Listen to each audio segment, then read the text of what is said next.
Eu sou Alexandre Valverde, sou médico psiquiatra, mantenho o canal República 1411, agora a gente está criando esse canal Incêndios, Verso e Reverso, para falar sobre questões de política, arte, religião e psiquiatria, comportamento. Eu sou Marcelo Câmara, sou jornalista, trabalho há um bom tempo com produção de audiovisual e estou nesse projeto também para refletir sobre todos esses assuntos que eu acho importantíssimo nesse momento que a gente vive. Sou Guilherme Traveso, sou ilustrador publicitário. Eu encontrei o Ale e a gente foi se conectando e tem o Maio e o Nico hoje. Acho que por isso a gente está todo mundo junto. Eu sou Nicolau Vergueiro, sou artista plástico e pesquisador. Estou morando no Brasil há pouco tempo e estou à procura de algo melhor e diferente. Eu li alguns artigos essa semana, por exemplo, de um médico dizendo que, na verdade, essa Covid seria uma espécie de petisco ali do que vai acontecer ainda daqui para frente em relação às pandemias, porque falou que se tivesse pego um vírus como o H5N1, que é a gripe, uma das gripes aviárias, que é um vírus zoonótico, né, que é um vírus que se junta ao vírus animal com o vírus humano, com a mesma velocidade de progressão do coronavírus, a gente estava ferrado. Era um vírus que ia matar 2 bilhões de pessoas no mundo. Então, que assim, no fim das contas, o coronavírus está até sendo assim, um tira-gosto para a gente ter uma noção do que pode vir a ser uma pandemia mais letal ainda, porque se a gente for ver a letalidade do corona é baixa, apesar bom, aí também tem uma questão toda da gente falar que a letalidade é baixa, mas a gente tem as subnotificações, a gente tem todos os quadros que não estão sendo descritos, então também a gente não tem uma noção real aí do que ele faz ou deixa de fazer, né? Mas e que talvez isso seja só um dos primeiros fatos pandêmicos ou epidêmicos e tal, pandêmico no caso, do que pode vir a acontecer ainda nessa degradação do nosso ecossistema. E aí eu fico com uma pergunta que é assim, primeiro, se tudo isso demora mais do que o que a gente gostaria, no sentido de demorar para além de outubro, que acho que as pessoas agora já estão meio caindo a ficha que de outubro a gente vai ficar nesse encerramento aí, nesse fechamento, nesse isolamento, pelo menos mais uns 4 meses, né? Então, e se isso durar o ano que vem inteiro? E se isso durar até 2021, enquanto não criarem a vacina? Que perspectiva de vida a gente tem? Como é que a gente concebe o nosso cotidiano, imaginando que ele vai ser uma repetição desses dias? Eu tenho ouvido várias pessoas dizendo que nós estamos vivendo o dia da marmota, né? Aquele filme americano que a gente fica repetindo todo dia, o mesmo dia, né? Então, acorda, vai para o computador, sai do computador, faz exercício, sai do exercício, vai para a televisão, não é? A gente fica nessa rotina. O que a gente vai conseguir viver nessa rotina, né? E para além de um enfado que eu já tenho observado, inclusive em pacientes meus, que estão falando assim, agora que está caindo a minha ficha, eu estava achando que isso tudo ia acabar agora e não vai acabar, fosse acabar agora, e que eu estava achando que isso fosse durar só 15 dias ou só 40 dias, já está 60, e a perspectiva é que isso não vai diminuir tão cedo. Então as pessoas estão começando a se ligar de que esse é um processo que veio para ficar por um período longo, que a gente não tem vacina ainda em perspectiva, a gente não tem tratamento ainda em perspectiva, que isso demora muito tempo, e que tem as mutações do vírus que podem fazer com que esse quadro se desdobre ainda por muitos períodos, né? Eu não sei se foi aqui que a gente chegou a comentar de uma possibilidade, eu acho que foi aqui que a gente tinha falado sobre isso, né? Porque a gente fica vendo as curvas de progressão da doença como curvas lineares, né? Sobe, sobe, sobe, depois desce. E eu estava pensando numa curva que crescesse como uma espiral, que na verdade, assim, você tem uma subida, depois um certo aplainamento dessas curvas, só que nisso vai aparecer um novo coronavírus que vai fazer com que ela suba de outro jeito no modo de uma espiral, assim. Então você tem uma curva ascendente que fica plana, depois ela sobe de novo, porque o vírus, essas novas mutações, elas podem reinfectar as pessoas que já foram infectadas, que não vão ter defesa. Então, se a gente fala que 75% das pessoas do mundo vão ter que contrair essa doença para que a gente seja protegido, quem garante que quem pegou o coronavírus 19 tipo 1 vai estar protegido do 6, do 23, do 29, do 30? Quem disse que cada uma dessas mutações não vão levar a problemas que vão se tornar doenças crônicas e que vão nos levar à morte por outros modos, assim? Então você tem as pessoas que sofreram AVC por causa do coronavírus, tem pessoas que sofreram lesão do sistema imunitário, do sistema reumatológico, tem pessoas que estão com lesões neuropsiquiátricas, tem pessoas que estão com lesão cardíaca, com lesão do fígado, com lesão do rim, quer dizer, tem todo tipo de situação que está se apresentando, que talvez a gente não apresente, não seja só o fato de morrer agora durante a pandemia que vai ser o problema, vai ser o eco disso para depois. E isso também levando em consideração que as outras mutações podem levar a outras doenças, a outras manifestações, que quem teve o coronavírus 19.1 não vai ser exatamente igual ao do coronavírus 19.6. Então, como vislumbrar esse mundo em que parece que não há um desdobramento claro de uma esperança possível, e como esperar num mundo sem esperança? É curioso, assim, né? E como não ser ingênuo, mas ao mesmo tempo não ser catastrofista.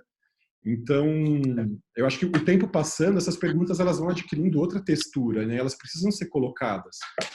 E talvez, e aí a gente fez uma provocação da última vez, né? E quem disse que talvez esse não seja o último, né? O Nico estava falando da história do segundo advento, né? Do Second Coming, né? Que acho que essa expressão em português, segundo advento do Cristo, né? Que aí você falou que talvez seja agora, e pensando que a gente está no começo do fim da humanidade, vamos pensar assim. Eu estava falando isso com o Jeff, né? Meu companheiro. Quem disse que agora nós não deveríamos estar contando uma história do fim do mundo, assumindo que talvez o que a gente vai conseguir deixar seja um recado só para quem conseguir sobreviver, e a gente não sabe nem de que geração vai ser. E a gente brincou até, inclusive, com a possibilidade de falar, cara, e se a humanidade desaparecer, a única coisa que a gente conseguir fazer seja deixar uma mensagem para que um dia alguma vida inteligente que pouse sobre essa terra ou se desenvolva de novo aqui, aprenda sobre as nossas cagadas e o que a gente fez no mundo e que a gente conseguiu com a nossa soberba, a nossa arrogância, a nossa imposição do nosso comportamento sobre o mundo criar. É engraçado que você falar isso, que eu estava fazendo uma oficina de literatura, de escrita criativa, assim, e um dos exercícios foi exatamente isso, baseado numa escritora italiana, Natalia Ginsberg, acho que foi, que ela tem uma história dela que é ela, tipo, escrevendo para os filhos, assim, eu acho que filhos que ela nem tem, mas assim, o que ela esperaria, tipo, já que ela está velha, quais são as lições que ela pode passar, assim. Aí, baseado nesse texto, que é incrível, posso até ver aqui, se eu encontro, o orientador ou o professor que estava conduzindo sugeriu isso para a gente escrever nessa época do corona, para uma certa, sei lá, ou alienígenas, ou a nossa geração. Exatamente, numa mensagem. Que fosse, tipo, para cuidar do mundo, ou whatever. Quando é que a gente se autoriza a pensar isso, né? Porque a gente quer ficar resguardado no nosso otimismo e não pensar que isso... Mas a gente quer... Então, isso. Exatamente. Eu me pego sendo otimista várias vezes. Quando eu fico pensando assim, daqui a 2 anos esse processo termina, é um otimismo meu. Primeiro, de achar que eu vou conseguir sobreviver esses 2 anos. Segundo, que a gente vai conseguir viver 2 anos e que não vão acontecer outros colapsos aí no meio do caminho que vão impedir que a gente chegue nesse final desses 2 anos. Então, assim, quando é que a gente consegue, quem avisa pra gente quais são os sinais do mundo que dizem, não, começa a pensar agora numa despedida, numa carta de despedida da humanidade, cara, cagamos, vamos fazer aqui a nossa meia-culpa da humanidade em relação a isso e que seja, vai ser um pouco repetir aquilo que a gente já diz, mas alçar um outro lugar, né? O quanto a destruição do meio ambiente provocou isso, o quanto a nossa voracidade alimentar produziu isso. Eu não consigo esquecer todos os dias que essa pandemia começou a partir de, quer dizer, se não houver as teorias das conspirações todas de que o vírus foi soltado aí por uma pesquisa de laboratório, mas a princípio foi um vírus de um morcego que passou para um outro animal, que é um pangolim, que foi comido meio cru por uma pessoa que fez com que essa doença aparecesse. Ou seja, o nosso carnismo, o nosso hábito de comer e se apropriar do corpo de outros animais é que gerou isso tudo. Então, a gente esquece de falar sobre isso. A gente teria que estar falando sobre isso todos os dias. Por que a gente nega e recusa que isso esteja nas pautas, inclusive dos jornais, dizendo, a gente fala muito rapidamente sobre isso. Estava num animal, como se fosse a coisa mais natural do mundo, comer um pangolim, porque a gente naturaliza isso, se apropriar do corpo do outro animal, se apropriar... Só que assim, o pangolin é um animal raro, né? Se fosse uma vaca, ninguém estava preocupado. Não importa, a doença da vaca louca, a gente estava comendo vaca e começou a derreter nosso cérebro, por causa de um prion, a gente deu vaca para alimentar, deu a carne da própria vaca para se alimentar. Obviamente gerou uma doença nessa história toda. Então, essa que doença... é um absurdo, né? A doença de Creutzfeldt-Jakob, né? Creutzfeldt-Jakob, que é o prion, o prion é uma estrutura viva anterior aos vírus, mais primeva ainda do que os vírus, né? E que fica latente até que você comece a fazer os animais se comerem a si mesmos, e aí ele surge, né? Que foi o que aconteceu. Então, o coronavírus ele também tem esse aspecto, né? Ele surge, ele não surgiu disso, né? Ele surgiu do encontro de dois animais, mas ele entra na nossa comunidade a partir da nossa voracidade. Então tem essa coisa da gente engolir o mundo e se apropriar dos corpos dos outros animais, que eu acho que isso a gente precisa pensar muito nisso ainda. E aí o que a gente faz? A gente ficou muito engraçado essa cena agora do gato passou o bigode dele na frente da sua câmera lá, ele tá muito engraçado. Ela não para, velho, não tem o que eu faço aqui, o gatinho não para. Tá muito bom. Isso é muito bom, isso é maravilhoso. Tem que ficar tirando, tem que... Não, mas deixa presente, tá muito, isso vai virar meme daqui a pouco. Ô, a gente fala, você tinha começado essa parte desse discurso aí de quem vai ditar uma regra para a gente deixar uma carta para a humanidade. Isso que a gente está fazendo nos nossos 6 vídeos e que você está fazendo no outro canal, querendo ou não, é isso, né? É isso, é total isso. A gente só não vai se despedir aqui, tchau mundo, mas estamos aqui, né? Exatamente, a gente está pensando essa questão para além do óbvio, que significa vamos aguentar essa fase, pessoal, vamos lá, daqui a pouco a gente sai dela e tudo mais. Isso é importante, para muita gente não colapsar. Mas eu acho que se a gente não pensar aquilo que a gente é provocado a pensar por essa situação, a gente não vai fazer a nossa lição de casa, né? Que é o aprendizado com essa dor e tudo mais. Então, mas aí quando eu digo isso, quando é que a gente vai se autorizar? Eu estou falando nesse sentido. Nós somos 4 pessoas, a gente está tentando fazer isso ser ouvido por mais gente, isso pode criar um corpo e tudo mais. Mas quando eu faço a pergunta, que no fim acaba sendo uma pergunta retórica, porque nós já estamos fazendo isso, é uma pergunta do porquê que o sistema de produção de conteúdo, as mídias e tudo mais, não estão avançando nesses territórios, não estão adentrando esses terrenos, não estão dando voz às pessoas que querem falar sobre isso. Então não é só a gente que está vivendo um dia da marmota. Quando a gente liga a televisão e assiste o jornal, parece que o jornal está dando sempre as mesmas notícias, que todo dia é exatamente o mesmo telejornal. A única diferença é que num dia eles falam 3.877 mortos, no outro dia eles falam 7.745, no outro dia 9.840 pessoas. Quer dizer, mas parece que assim, se você pega e põe aquela cena e só muda o valor ali e bota um robozinho para repetir aquilo, a programação da televisão já está pronta, já está feita. E parece que eles não vão transcender esse lugar, porque parece que tem uma narrativa oficial que ficou determinada, assim. E qual a força dessas outras narrativas que não são as narrativas oficiais? Que força a nossa narrativa vai ter? Como é que o futuro vai ver isso que a gente está falando hoje? Isso, a gente, eu e você, o Nico, o Marcelo, o que eu entendo que a gente está fazendo alguma coisa para ser ouvida e examinada e estudada lá na frente. Quando a gente talvez sair dessa situação e alguém fala assim, nossa, o que aconteceu de diferente durante a pandemia? Nossa, alguns grupos fizeram isso, isso aqui existe aqui. No Brasil, um grupo de 4 pessoas fizeram isso. Então, vamos ver o que eles fizeram? Vamos. Porque a gente não sabe, né, o que vai acontecer conosco e quais vão ser os nossos novos lugares a cada momento em que a gente vai falar essas coisas. Acho que a gente já passou de uma certa perplexidade no começo e que carregava de afeto, né, os nossos ímpetos, uma coisa meio, e aí, caralho, e tal. E agora a gente já está numa outra fase, meio que assim, putz, isso aqui veio para ficar mesmo e vai durar. Então, a gente vai ter que se habituar a essa nova rotina, a gente vai ter que se desfazer mesmo das coisas, a gente vai ter que renunciar a um monte de coisas. E quais são essas coisas que a gente está renunciando, ou já renunciou e nem fez ainda os lutos delas, mas estamos vivendo. E não sei. Bom, essas são todas as ideias que eu tô aqui. Não, mas que vocês falassem sobre. Bastante coisa. Marcelo, você quer trazer alguma coisa em relação a isso? Olha, eu acho que é isso daí, né? Quer dizer, na verdade você estava falando isso porque eu a partir daquela outra conversa que a gente teve, eu mandei essa pergunta o que seria o futuro do mundo pós-pandemia, ou com a pandemia um pouco mais controlada, se seria um caso da gente viver realmente esse discurso de uma esperança, de um mundo mais sustentável, melhor, ou se a gente vai viver uma complicação, um adensamento dessa distopia que a gente já vive, né? Já vive nos últimos anos, né?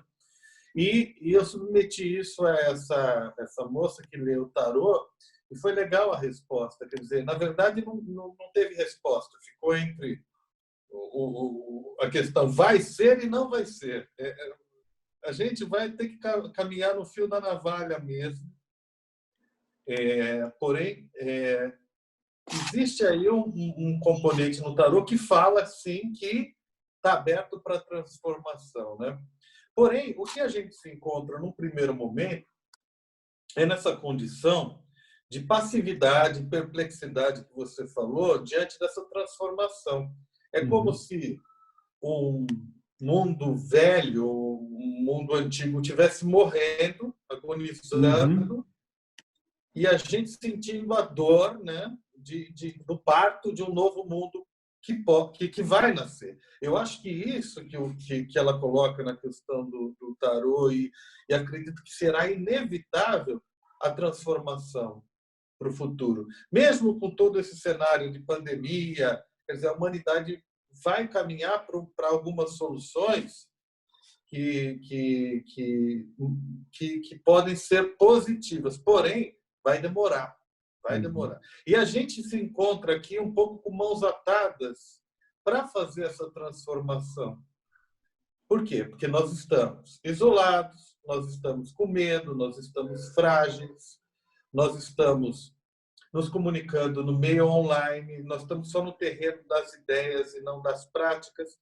E, mesmo assim, é interessante ver que, assim como a gente está fazendo esse encontro aqui em 4, tem muita gente se agrupando, produzindo conteúdo, tentando pensar uma saída, o que é um fato positivo.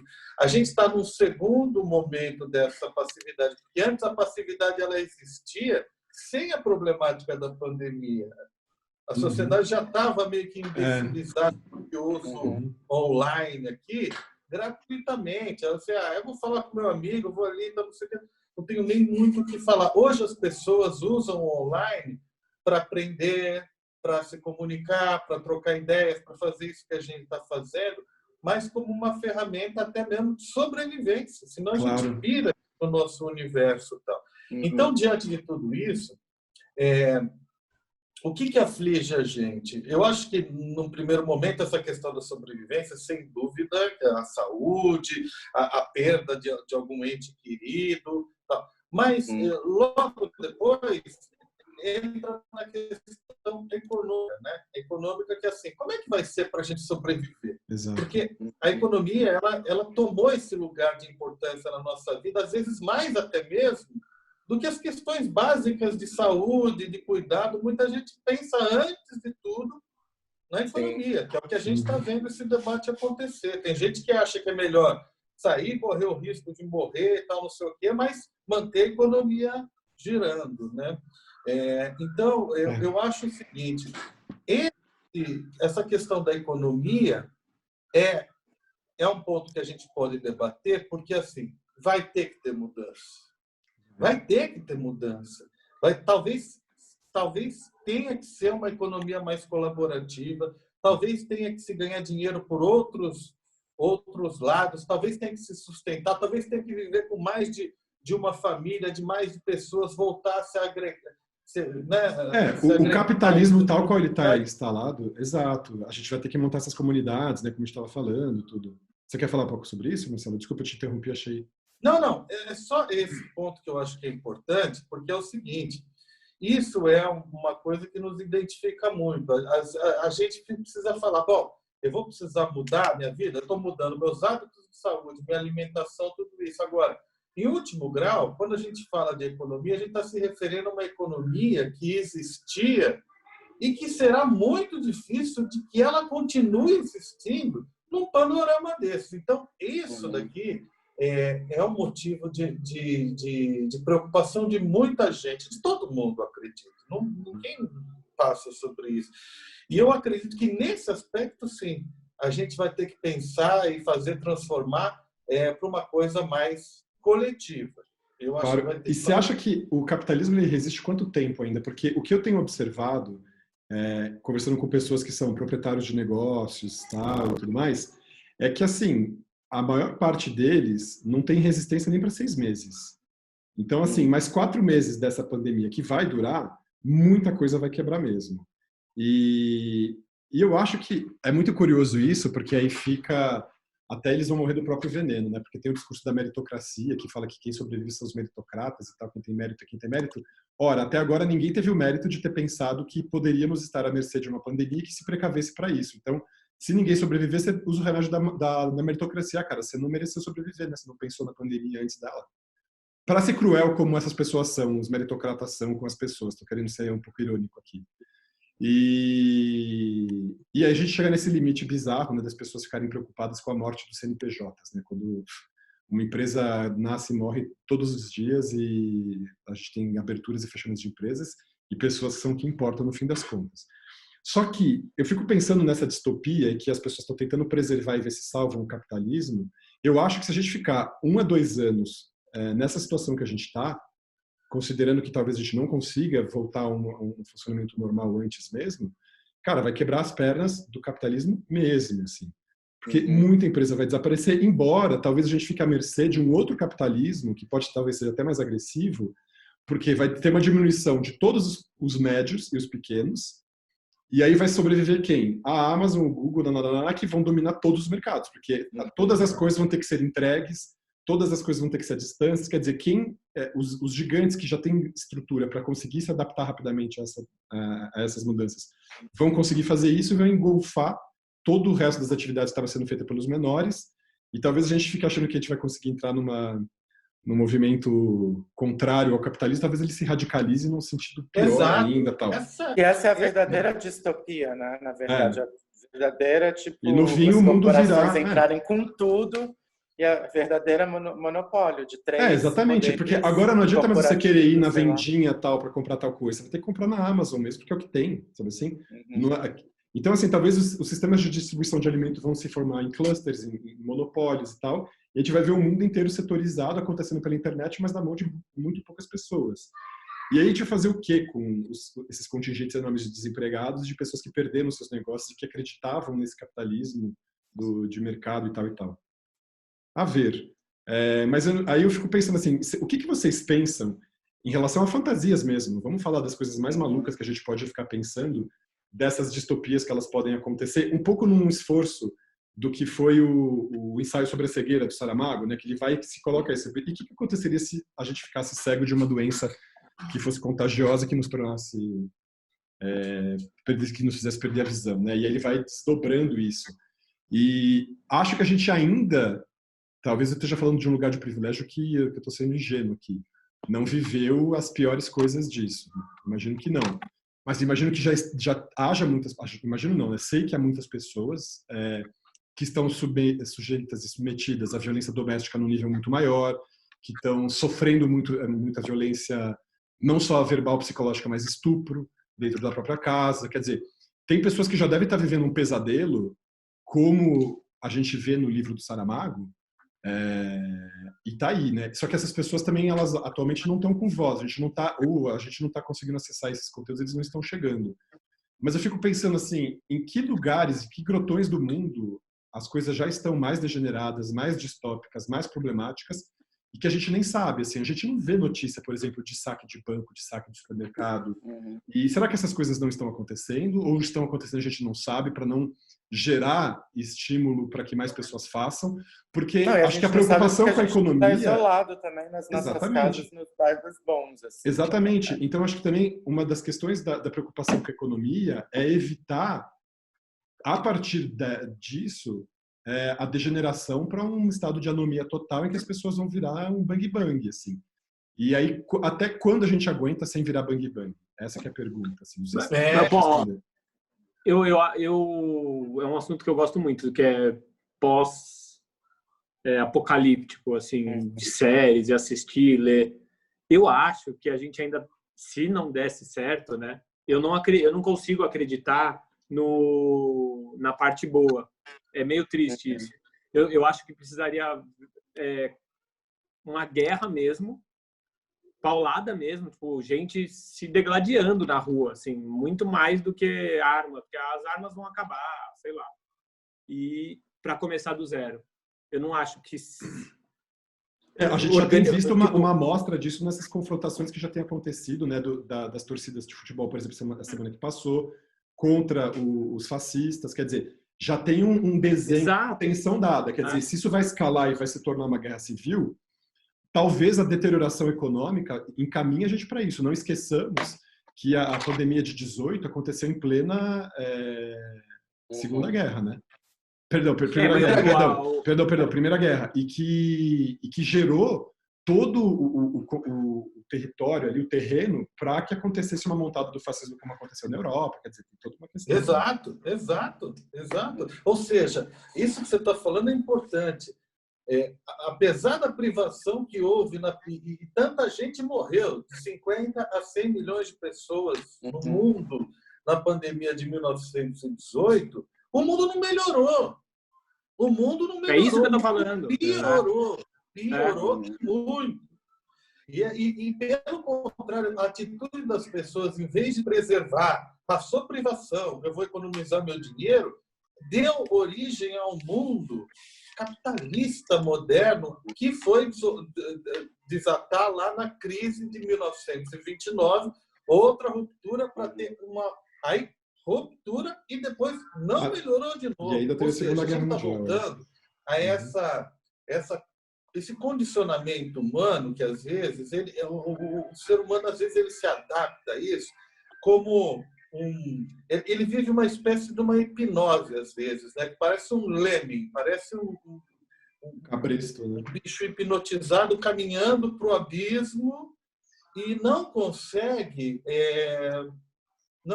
mudar isso. É esse momento que a gente está aqui, olha. A gente está com tudo para que aconteça um período muito ruim para a humanidade, que seria desemprego, a economia baixa, fascismo aumentando. Tudo isso já está desenhado e tende a acontecer. Como é que a gente consegue convencer a maioria das pessoas que é hora de agir mesmo e não ficar nesse cinismo desvairado que a gente está no Brasil, por exemplo, né? Não consegue. Não consegue. É bem difícil mesmo. Por exemplo, amanhã eu tenho uma reunião com a equipe aqui de saúde de Santo Antônio do Pinhal, que eu estou fazendo essa supervisão de saúde mental e tudo mais, e amanhã eu vou propor para aproveitar que nessa reunião está o prefeito, a secretária de saúde, tudo. Eu fiquei sabendo essa semana por um paciente meu, do consultório, cuja mãe é daqui da cidade, que eles estavam passando dificuldade financeira feia, assim, que eles estavam no risco de passar fome, e é uma família de classe média.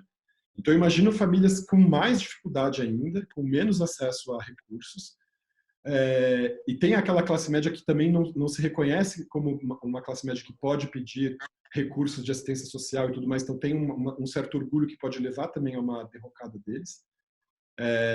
Mas eu estava assim, tentando pensar num projeto para a gente criar uma espécie de restaurante comunitário, que na própria escola se usasse essa estrutura para fazer comida para oferecer para as pessoas por preço de custo, para a gente tentar evitar a insegurança alimentar, porque a hora que as pessoas começarem a entrar em insegurança alimentar, aí a gente vai ver as coisas acontecerem mesmo, porque aí a lógica muda. As pessoas com fome têm outras necessidades. E a gente tende a, mesmo com fome, continuar oprimido aqui no Brasil. É impressionante, né? Um povo tão encabrestado, tão adestrado, que mesmo com fome a gente não vai às armas, né? É impressionante, a gente morre de fome e não luta pela comida, né? Então, imagino que se essa situação degringola, talvez aconteça alguma coisa nesse sentido, pode acontecer alguma movimentação nesse sentido, e eu não acredito que esses R$600 que o governo está distribuindo vai tipo, segurar um pouco o buraco, mas assim, a coisa vai ter que ser mais sistemática, acho que a coisa vai ter que ser mais organizada, porque acho que isso daí, assim, tipo, distribui dinheiro na mão das pessoas e deixa as pessoas se virarem. Só que talvez as propostas coletivas elas sejam mais interessantes, talvez as prefeituras tenham que se organizar para fazer oferta dessas coisas, como aqueles restaurantes Bom Prato, tem esses restaurantes do coração, você tem vários projetos assim pelo mundo que vai fazendo isso. Não sei, eu estou pensando uma possibilidade, né? Acho que tem, e também já estou pensando uma possibilidade de resistência numa coisa otimista aqui, porque os cenários mais pessimistas para mim são os cenários em que nós nos isolamos e nós tentaremos nos organizar, aliás, nem nos organizar, que a gente vai tentar sobreviver individualmente, no cada um por si. Porque aí eu acho que o cada um por si vai levando a situações muito desastrosas. Porque o cada um por si em política é o fascismo, e acho que pode haver uma inclinação nesse momento. Eu estava com a ideia de que isso fosse diminuir e tal, mas a gente vê que tem um nó duro fascista que está aí no Brasil, durão, né? Os 20%, 30% da população, e que as pessoas não estão se flexibilizando. Talvez o lado mais saudável do país esteja... A gente está tentando se reunir em rede, tentando fazer coisas juntos, tentando criar e tal. Estou me colocando aqui no lado saudável do país, né? Estou sendo um pouco bobo falando isso, mas... eu fico pensando que as derivas mais problemáticas são essas em que a gente abandona completamente a ideia de solidariedade que a gente tem e fica cada um por si, foda-se. Eu tendo a pensar que isso não vai acontecer só. Eu acho que muita gente vai ficar num registro solitário e talvez entre numa lógica mais perversa. Mas não sei, é difícil mesmo começar a vislumbrar isso, né? É difícil pensar com a situação se agravando, com ela perdurando, a gente pensando já numa projeção para mais meses e a pobreza se aprofundando, as dificuldades se aumentando, como que a gente vai se organizar e como a gente vai se manter nessa história toda, assim, né? A gente nem e esse é o meu ponto. Eu acho que as pessoas são bem egoístas. Eu acho que igual a torcida de futebol contra os fascistas, aí beleza, enquanto todo mundo tiver comida na mesa, eu sei que tem uma discrepância absurda no planeta e que muita gente está se fudendo agora, mas ainda enquanto tudo estiver funcionando, entre aspas, as pessoas têm força para se juntar em grupos para lutar contra outros grupos. A partir do momento que começa a ficar mais caótico, entra nesse tom do individualismo, aí que o bicho pega, né?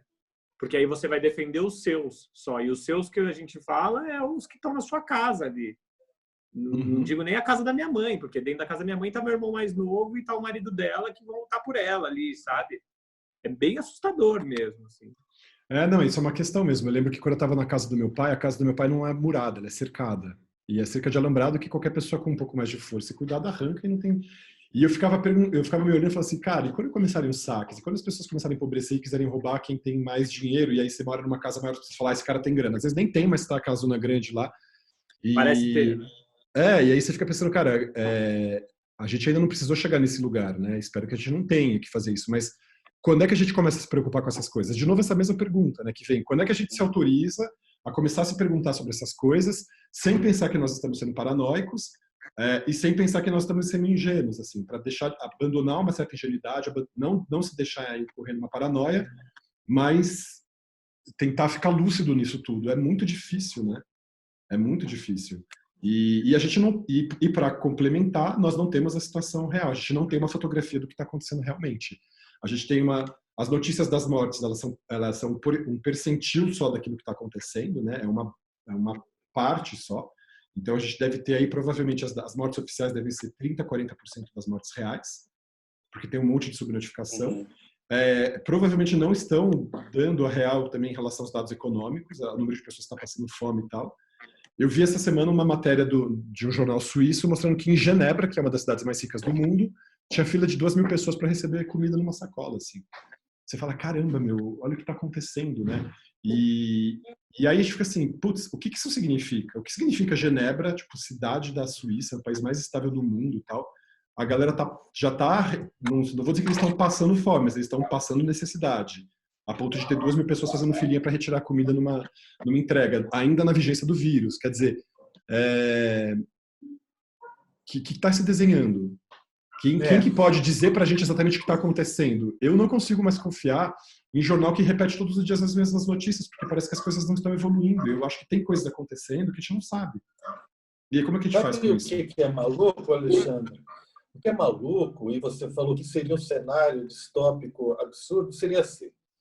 Imagina que uma parte menor da população viva assistindo o restante, a grande restante da humanidade ser dizimado. É o que a gente tem vivido nos últimos anos. Olha, a gente vê o drama dos imigrantes na Europa, os africanos, os asiáticos que tentam chegar na Europa, tal, não sei o que, papá. A gente não imagina o que uma pessoa tem que ter de desespero, e de fome, e de necessidade para passar por aquela vida, às vezes se meter dentro de um caminhão, sem oxigênio, às vezes entrar num barco, sem água, sem nada, só com o intuito de sair e tal. Então, de certa forma, a gente já vem vivendo há muito tempo e observando nas telinhas aqui uma distopia danada, entendeu? E agora, com esse intervalo que a gente está vivendo aqui, seria dizer, será que tudo isso num passe de mágica deixa de existir se essa ordem pérfida parar de existir? É muito difícil o grande investidor largar o osso hoje em dia de falar eu não vou mais ganhar dinheiro, eu vou investir na humanidade, em sustentabilidade. Eu acho que a coisa vai adensar. E a única saída para a humanidade que está mais empobrecida, mais machucada de toda essa crise, seria ir para o coletivo. Só que isso a gente já perdeu há muito tempo atrás. Essa volta para o coletivo. É isso que o Gui estava falando, né? Esse individualismo que assim, eu vou me safar sozinho, e daí no safar sozinho eu me armo, eu vou fazer tudo para minha família, por Deus, por tudo isso. A questão é como é que a gente consegue, além dessa discussão aqui que a gente tem, de uma produção, de pensamento, tudo isso, fazer a coisa chegar à prática, sendo que a gente está isolado? É muito difícil. É que a gente não entendeu a escala ainda dessa coisa, né? Tipo, essa especulação. E talvez nem assim, entenda, de repente. Oi? Talvez a gente nem entenda. Não, mas assim...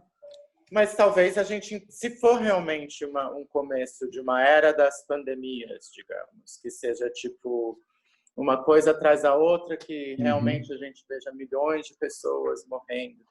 Tem muitas coisas que vocês me fizeram pensar.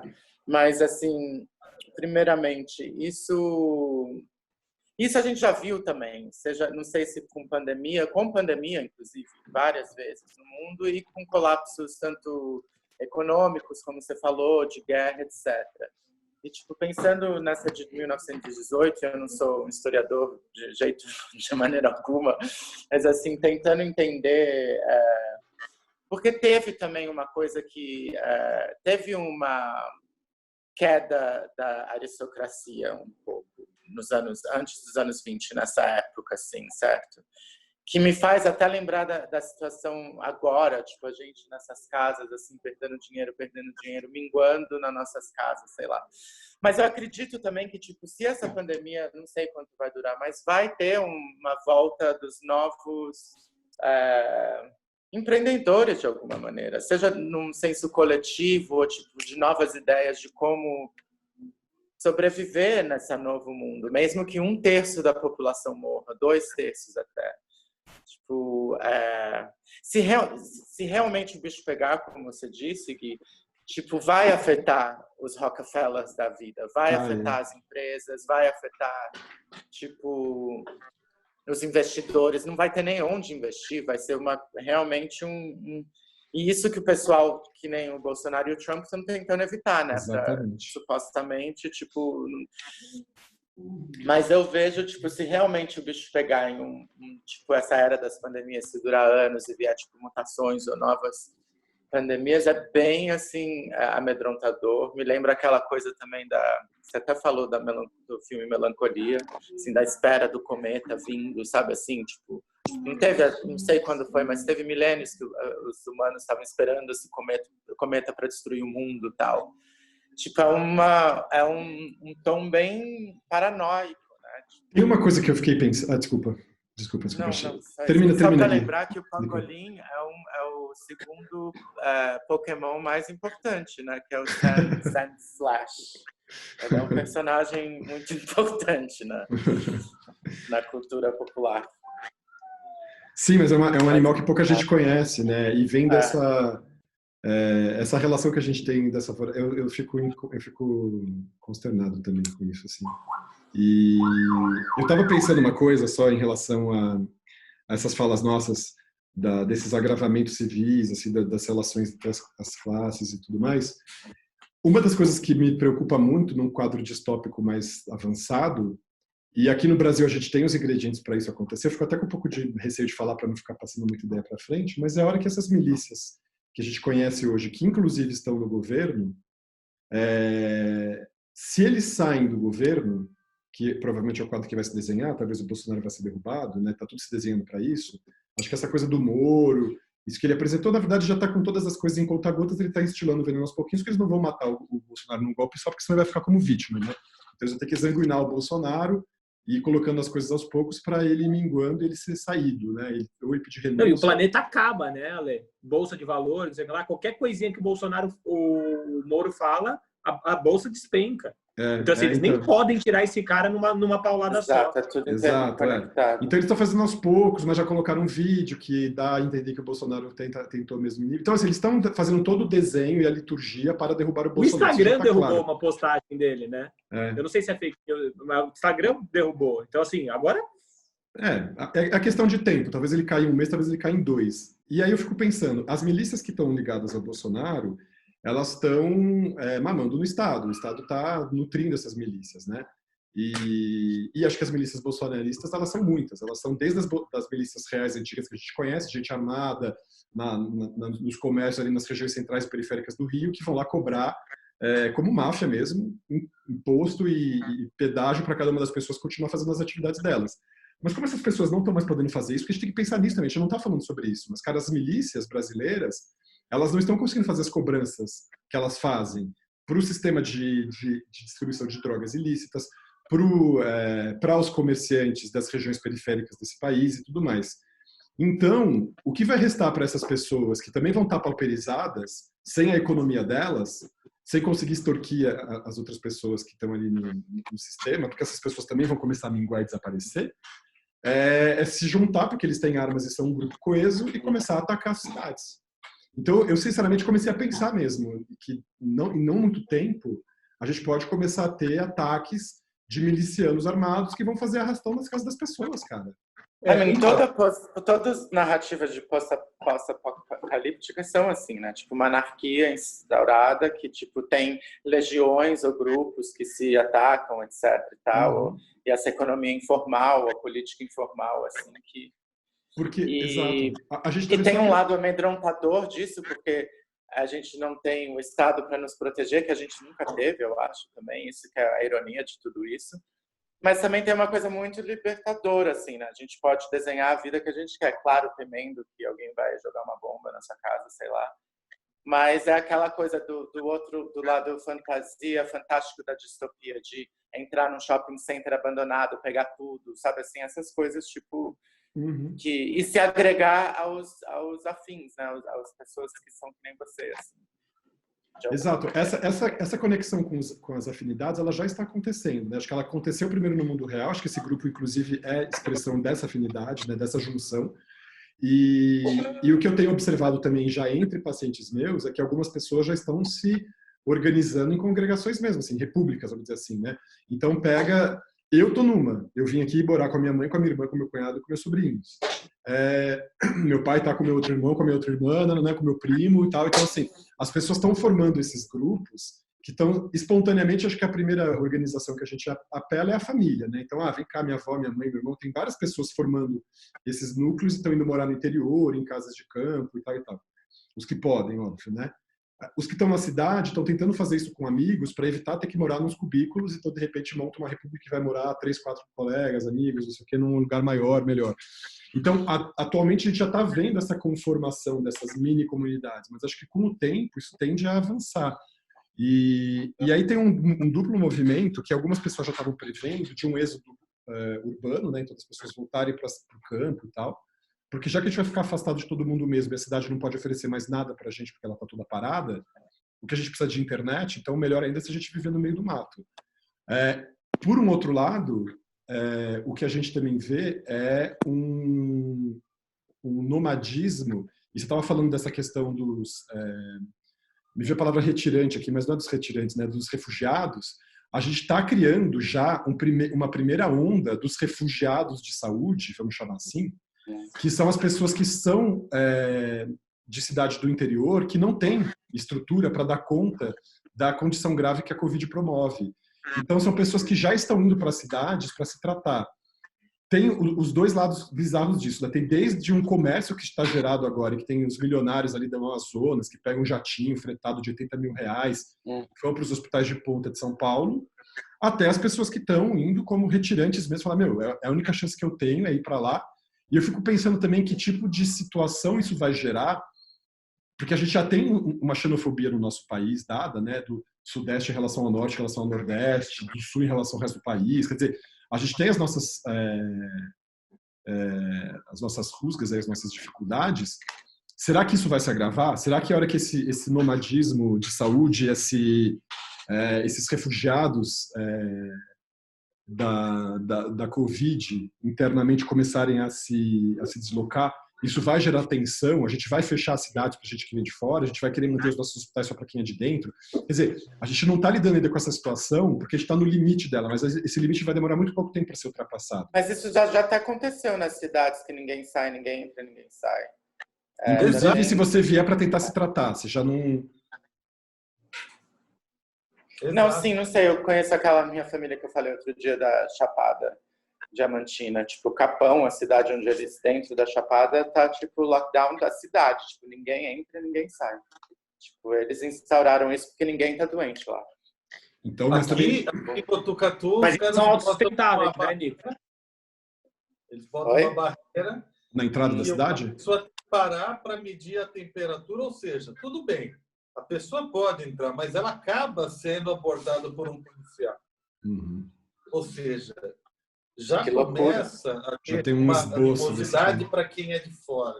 Uhum. Sim. Então, Essa questão da animosidade, né? Também, como pequena, você próspera, tem um hospital de vanguarda aqui e tal. Então, as pessoas vêm mesmo de São Paulo para cá. Eu acabei vindo em dezembro, mas foi totalmente... Uma coincidência, né? Botucatu tem a faculdade de medicina da Unesp, né? Também, né? Tipo, os ricos ou as pessoas milionárias pegando jatinhos e indo para as casas em Trancosos, em Moreré, e infectando os locais nativos. Exato. Tipo, então, os dois lados dessa situação. Mas essas contas, assim, tipo, eu sei mais ou menos como você disse, eu tenho uma ideia de se não entrar dinheiro, tipo, quanto tempo vai durar para eu ter que ou viver às custas de alguém. E esses alguém também tem é finito, né? A conta se não entrar. E tem gente que é meio infinito, né? Esses milionários da vida, esses 1%, 3%. Sim, mas são muito poucas pessoas, né? Que tem muito dinheiro. E também as pessoas as pessoas que abandonam o dinheiro, também tem isso, né? Vivem em comunidade. O cara não sustenta o modo de vida dele, né? O modo de vida, o gasto que ele tem. Também. Esse é o problema do condicionamento humano. Quer dizer, também não vou querer baixar, eu vou viver para sempre com o grau que eu tenho de riqueza. Não, você vai ganhar menos, você vai viver com menos. E como é que a gente se adapta a isso também? Eu, por exemplo, se deixasse de trabalhar agora, eu ia ter um fundo de garantia que talvez durasse aí alguns meses. E ponto, né? Mas tem gente que não tem fundo de garantia, dura 3 meses, no máximo. E nesse tom que a gente está indo aqui, você pega a grana de um cara essas fortunas assim, talvez nem faça mais sentido o dinheiro. As pessoas vão reestruturar as ideias. Não está fazendo isso sentido. Que eu tinha escrito aqui, tipo, quanto tempo o mundo vai ficar sem sentido mais? Tipo, uma coisa que aconteceu no começo, quando você estava falando sua fala inicial, Alexandre, tipo, teve essa coisa também, tipo, por exemplo, é incrível como a noção de tempo e espaço já mudou completamente assim, nas nossas vidas. Tipo assim, gente, eu nem lembro, podia ser 3 anos ou 1 mês que passou desde que eu tô quarentenado. E, tipo, é muito... Tipo, dias não significam mais muito, assim. Tanto com mês, com sol e lua, etc. Então, alguma coisa já parou de fazer sentido, né? Exatamente, tem aspectos já perdendo sentido, assim, nas nossas vidas. Que são os dias da semana, né? Isso é uma coisa, desculpa fazer um parênteses na sua fala, Nico, que acho que é uma coisa bacana, Porque se a gente for pensar, e ainda em português é mais audível ainda para a orelha. Os dias da semana são uma determinação do mercado. Segunda-feira, terça-feira, quarta-feira, que é assim, dias para trabalhar e você tem um dia da semana para descansar. Agora, todos os dias viraram domingos que não se terminam, né? Ficam se repetindo, porque a gente decidiu trabalhar no meio dessa história toda. Então, mesmo a crítica do labor, do marxista, tipo, se continuar assim, vai perder sentido as horas de trabalho. Tipo, isso vai perder sentido, assim. Mesmo assim, hábitos, tipo, não dá nem para imaginar, tipo, eu indo comprando roupa, tipo, eu vou comprar umas roupas. Exato. Tipo, tem coisas que estão perdendo sentido, assim, né? Tipo, pelo contrário, eu acho que eu tenho demais, assim, nem, sabe, assim, tipo... Os influenciadores influenciam mais, né? Isso. E Exato. Né? Mas aí você começa a perder sentido. Aqui no meu colchão, meu colchão king size aqui e tal. Eu não estou mais em Acapulco, eu não estou mais em Acapulco. Exatamente. Já mais garoto. E também, no máximo, você está no seu conforto, mas isso não quer dizer que o tédio não seja gerado também. Isso não vai te impedir. Total, e esse conforto que é um negócio que eu não sei realmente como não é viver sem o mínimo das condições básicas e conforto, assim, tipo, sou super privilegiado. E tenho já essa, tipo, figura objetiva de mim, assim, todo dia em casa, ou indo no solário do prédio e tal, como essa aristocracia decadente que eu tô pensando também, sabe? Essas, tipo, nos anos 20 ou depois da Segunda Guerra, tipo, não tinha mais sentido ter castelos e palácios e tal, e ainda tinham os senhores morando numa coisa completamente destruída, num sistema falido, assim, dentro de... E não tendo dinheiro para se... né? Então, eu não sei, tipo, se durar muito tempo isso... Isso aí a gente tá falando... Desculpa, Nico, vai lá. Não, só desse negócio do legado também. Porque, tipo, tem um lado meu super cínico, sei lá, cético, que, tipo, que também acha, tipo, a gente, tipo, se acabasse a apocalipse, our time is up. Tipo, a gente já foi, acabou pra nós, né? Vamos ver que e tudo bem. E nesse exercício lá da escrita que eu estava falando, eu acabei escrevendo para os sintéticos do mundo, para todos os materiais não naturais que a gente construiu, que nos mataram no final, né? Tipo, e eles que vão, tipo, permear cada centímetro do mundo, tipo, todos os isopores, todas as coisas que não acabam, e de repente vai ter uma combustão espontânea, sei lá, que vai gerar outro tipo de vida dentro disso, né? Isso é muito maluco, né? O caldo que a gente está gerando dos nossos dejeitos, né? Nossa, eu falei dejeito, eu falei a mesma coisa, dejetos. Olha eu falando dejeito, nossos rejeitos e dos nossos dejetos. E sim, claro, e que vão, no fim das contas, eles acabam servindo como até substrato para uma possível forma de vida que vai aparecer sobre isso, assim. As bactérias nesse negócio que comem de perder plástico. Sentido, os dejetos são os objetos também, tipo, there's something wrong, tem alguma coisa errada de ter, tipo, milhares de lojas de 99 centavos com, tipo, milhares de produtos que são lixo, sabe assim, lixo. Sim, literalmente, né?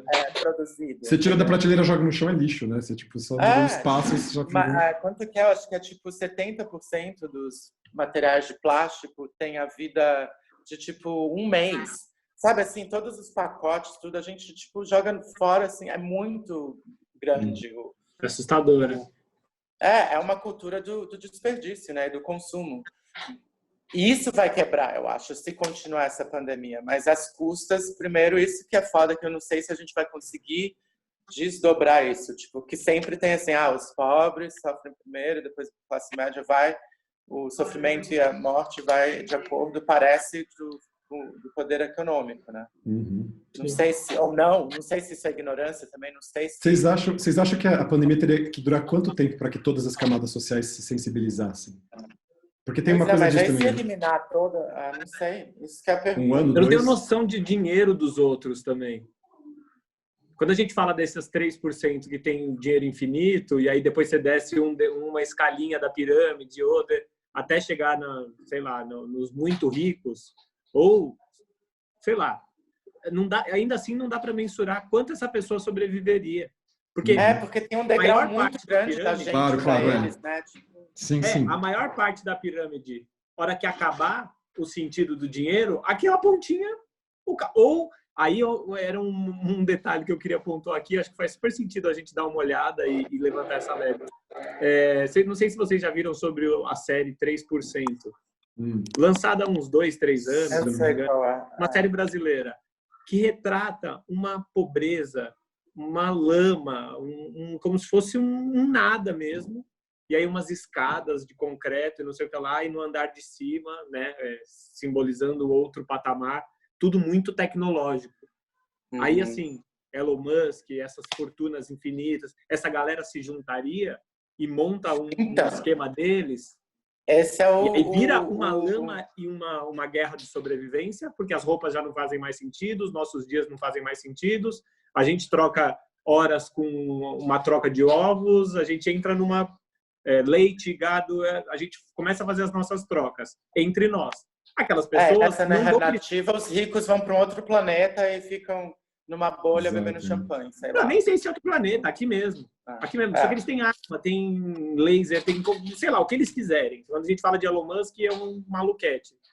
Mas aí que tá, como é que o business dele, isso que eu acho que antes do dinheiro deles acabarem, tipo, toda a estrutura dessa pirâmide, se cair, eles colapsam. Eles colapsam também, exatamente. Eles não têm... E basta ter hiperinflação... Não basta a gente ter uma hiperinflação e uma recessão para a moeda virar nada também. Não sei se vocês lembram disso, então, mas durante a Segunda Guerra... Sentido, então. Exato, mas assim, durante a Segunda Guerra na Alemanha, as pessoas iam com um carrinho de mão para carregar dinheiro para comprar pão. Então, assim, a pessoa pode ter milhões acumulados e aquilo não vai significar nada, porque aqueles milhões não estão reduzidos a, tipo, poder comprar uma televisão. Exatamente. Com aquele, tipo. E isso também a gente viu na história várias vezes. Eu amo o negócio como é que chama isso em português? O fenômeno da tulipa na Holanda, que uma tulipa começou a valer um salário mínimo anual de um trabalhador. Tipo, teve uma loucura das tulipas, sei lá, acho que em 1700. Nunca vi isso, que louco. É incrível. E isso foi a primeira, tipo, mais recente que entenderam, o valor é tipo, completamente abstrato. E isso que deu a queda do imóvel nos Estados Unidos também, tipo, agregar valor a uma coisa... não, mas isso daí, mas o valor é estratégia de marketing. Não sei se vocês sabem, mas os diamantes, eles têm toda a criação do valor do diamante é uma estratégia de marketing. Existe diamante pra caramba no mundo. Tem uma camada assim da crosta terrestre que é coberta de diamante. Então e aquele negócio do ouro raridade. Também, que eu fiquei muito...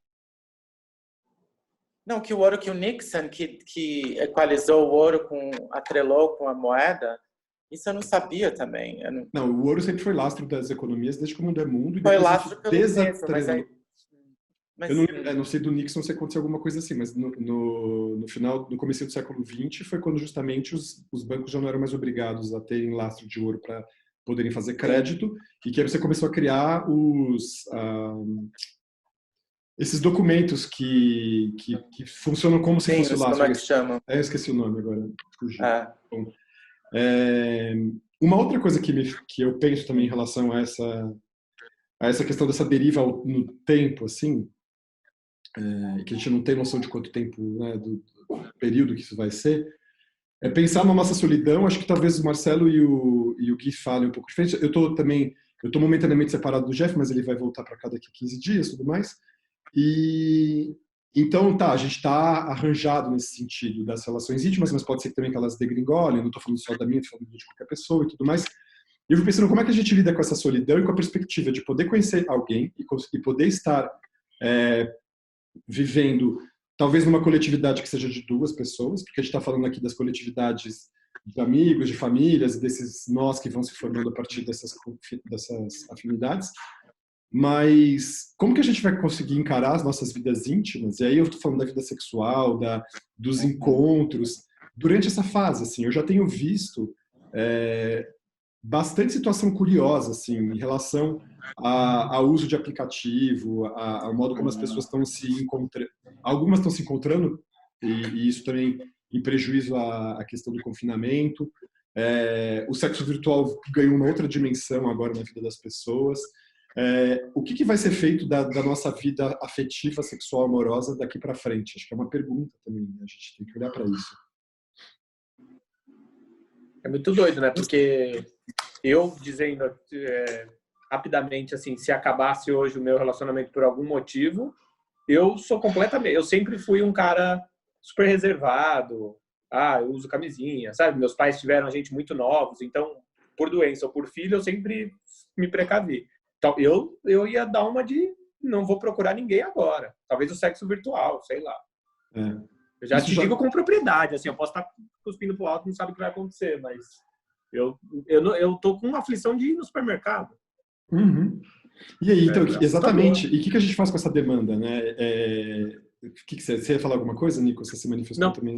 Não, eu tô pensando nessa coisa do pós-apocalíptico e do futuro mais, não agora, mas de repente, tipo, quando... Eu não sei se essa noia vai... Não sei. Acho que as coisas vão ser mais circunstanciais, assim. Eu tô, tipo, quase já achando que essa conexão afetiva... Vou me contradizer meio essa ideia utópica da comunidade, de... Tipo, eu tô pensando em filmes e literatura que falam disso, assim. Tem uma certa frieza na relação humana, muitas ficções científicas, assim, e que se gera circunstancialmente. Tipo, esse grupo de nós 4, de repente a gente nem tem laço de afeto nenhum, mas a gente aconteceu de estar junto no momento que uniu a gente vai lá se descobrir e tal. E tem uma coisa, para mim, muito bonita nisso, tipo... E sei lá, e mesmo com sexo, falando de sexo circunstancial, que de repente você não atrela, não sei, tipo, não sei. Acho que esse negócio circunstancial é muito, pra mim, é um apelo, assim, tipo, uma vida mais espontânea, de repente, não sei, que não... Mas isso é pós a quarentena. É pós a quarentena, então, porque isso que eu tô pensando, porque a quarentena não são 40 dias, né? Já virou 60, vai virar 120, vai virar 360, quer dizer, a coisa vai crescendo. E aí, o que nós fazemos das nossas vidas sexuais durante esse período, assim, né? Quem tem... É engraçado isso, que a gente já estava se preparando para ser socialmente isolado, né? Há anos, desde a internet, desde o... Né? A gente já está se preparando para isso. Em que sentido, Nico? O que você quer dizer com isso? Tipo, as nossas comunicações são muito, tipo, antes, mesmo o fato de escrever carta, de não saber, você encontrava muito mais gente e hoje, tipo, mesmo antes da quarentena... A gente está sendo forçado a exercer, né, Nico? E a gente tem escolhido também, tipo, ficar em casa para assistir a série em vez de ir no cinema, no teatro, sei lá. Ou, sim. ficar nos aplicativos em vez de ir num bar. Ou até, tipo... isso estava acontecendo, né? Tanto que vários bares famosos fecharam, né, essas coisas. Tipo, a gente nasceu, acho eu, você, nós três, não Gui, tipo, na nossa época, tipo, e corrija-me até, Gui, tipo... Pelo que eu entendo, a geração depois da gente que já nasceu com internet, o peso da pornografia é completamente diferente de nós. Tipo, é uma coisa muito presente, assim. Muito Quando a gente era acessível. pequena, era tipo meio um tabu, uma coisa assim... Nossa, a gente tinha que entrar naquelas locadoras e atrás da estante onde tinha o subs pornô para tirar o videozinho e ficar vendo a contracapa e ficar lá, ai, que legal, não sei o que, imagina, né? Sim. E já tem vários textos dizendo que isso estragou a vida sexual, principalmente do homem hétero. Tipo, fudeu com a vida sexual, porque antes de você transar, você tem todo não só um banco de dados, de arquivos, que são, a maioria, tipo, super misóginos, diga-se de passagem.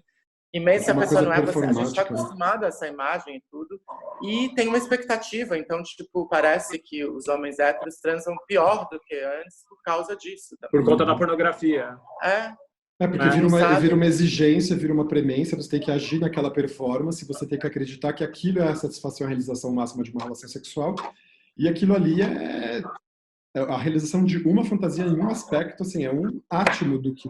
um fragmento do que pode vir a ser uma vida sexual, mas aí fica aquilo... E aí, como ele repete sempre a mesma receita, você fica achando que a vida sexual é só aquilo.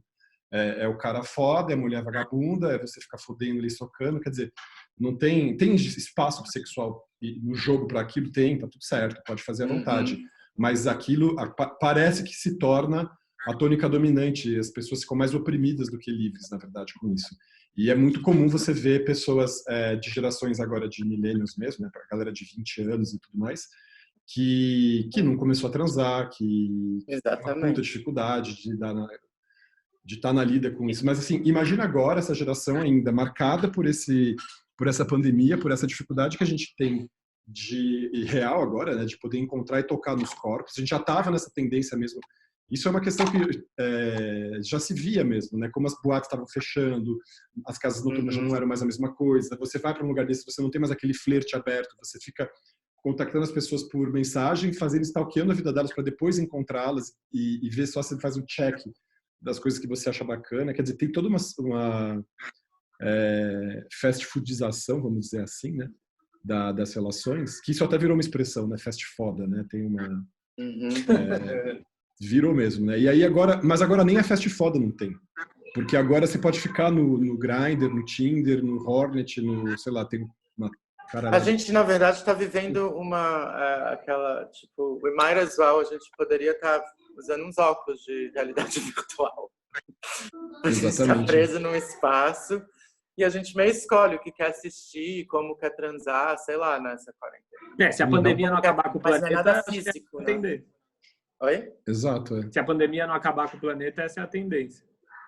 Agora, sim, da gente ficar nessa coisa virtual, né? Tem uma coisa que eu queria ver, não sei se eu comentei com vocês no último grupo, eu tenho a impressão que sim, mas eu li um artigo semana passada dizendo que os cientistas agora estão retirando o vírus do esperma dos homens que estão infectados, porque ele infecta, inclusive, o esperma, então, ou seja, infectou os testículos, e que aí você consegue, a partir disso, você pega uma amostra de tecido vivo, que é o esperma, que é celular, e você consegue entender a interação em vivo mesmo, né, do vírus com o nosso organismo e tal.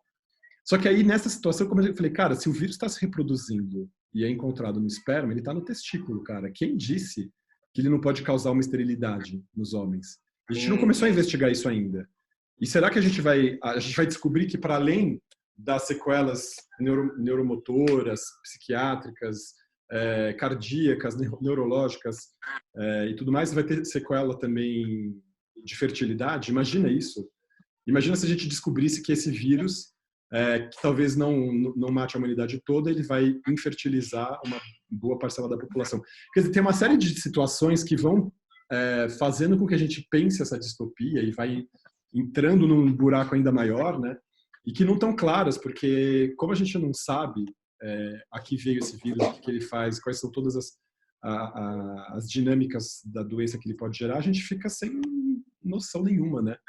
E à mercê disso. Então imagina também mais esse ingrediente para interferir na nossa vida sexual. Assim, qual será o reflexo dessa pandemia? Já está sendo, e qual o reflexo que isso vai produzir no nosso futuro? Bom, o meu companheiro o Jefferson, a gente estava conversando outro dia, ele acha que as pessoas, talvez no mundo gay mais do que em outros, vão tender, ao contrário do que se pensa, numa coisa muito mais de você se voltar para uma relação fixa, para justamente se de repente acontece mais uma coisa dessas, mais uma necessidade de quarentena, mais uma necessidade de reclusão, de você estar com alguém. E porque no fim das contas... Fortalece, né? Exatamente. Não, e você consegue manter uma atividade sexual acompanhado, porque senão essa coisa da solteirice, ela cabe muito no mundo pré-pandêmico, né? E em que você pode falar assim, beleza, eu tô com o aplicativo aqui, vou desfrutar da minha juventude, vou sair pegando geral e tudo mais. Mas no mundo que tem a pandemia, você fala, cara, o que você faz com isso? Mais nada. E que isso já tá rolando, eu não tenho acompanhado isso porque eu não tô tão próximo assim da comunidade gay, tô fazendo outras coisas, mas isso já é um assunto do tipo, puta, podia estar com alguém agora, podia estar namorando, que merda, eu não pensei nisso e tudo mais. E talvez isso também seja um dos motores para a agregação de pessoas em comunidades, que vão se formar também a partir dessa demanda sexual. A gente não sabe, né? Mas o que a gente vai fazer com essa premência nossa?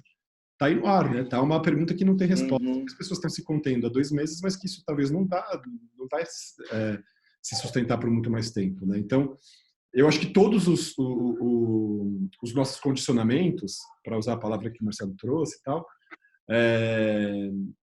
eles estão ruindo, né? Eles estão perdendo seus sustentáculos, né? E isso pode ser muito ruim, mas pode ser também muito bom. Isso que eu estava pensando também. A questão do tempo necessário para que isso ceda e se corrompa de vez. E aí a questão é mais um mês, mais 2, mais 4, mais um ano? Sei. Quem pode prever, né? A questão do tempo, eu acho que por mais que tenha uma abertura para uma nova... Para você sair, voltar a trabalhar, fazer as coisas, mesmo controlado, do jeito que estão fazendo na Alemanha, estão fazendo em outros países, tal, já existe uma mudança muito grande feita em 2 ou 3 meses de pandemia. Ou seja, quando tem esse discurso, sempre essa questão repetitiva até de que o mundo já não é o mesmo, eu não tenho mínima dúvida de que esse novo padrão veio para mudar. E a dúvida que a gente tem é se vai piorar, se vai melhorar. O fato é que qualquer transformação é uma incógnita, tal, não sei o quê. Qualquer transformação pode ser encarada, de certa forma, do que a gente está vivendo aqui como algo positivo, talvez. Né? Eu acho que vai depender muito de como se dão as articulações. Como é que a gente para de pensar, fazendo uma metáfora desse período aqui de restrição, como é que a gente passa a pensar no essencial e não no supérfluo, né? Não no que não interessa? Isso já seria uma grande mudança. A partir do momento que você falou, eu vou comprar um sapato para mostrar onde, vou comprar um negócio, não sei o quê. Quer dizer, será que isso não pode trazer? Eu acho que vai trazer reflexão para muita gente, não para todo mundo. Eu acho que tem gente que é mais resistente a essas mudanças, mas eu acho que se houver uma sensibilização para uma grande parte de pessoas, a gente consegue mudanças incríveis em pouco tempo, a partir de... Então, a gente tem que pensar... por isso eu só quero ponderar isso, porque todo o horizonte é negativo, cara. Todo o horizonte, a economia, a saúde... Mas é isso, e por mais que... E o mundo sempre foi, tipo, tudo errado, se pensar. Tipo, guerra, depois de guerra, depois de não sei o que, não. Mas teve, como você está apontando, Marcelo, tipo... mesmo com o empreendedorismo que eu estava falando, tem ideias maravilhosas que vão surgir, que vão redefinir o que a gente está vivendo, né? Eu volto à decadência do castelo lá. A gente está meio que na França ocupada, sabe? Na França ocupada.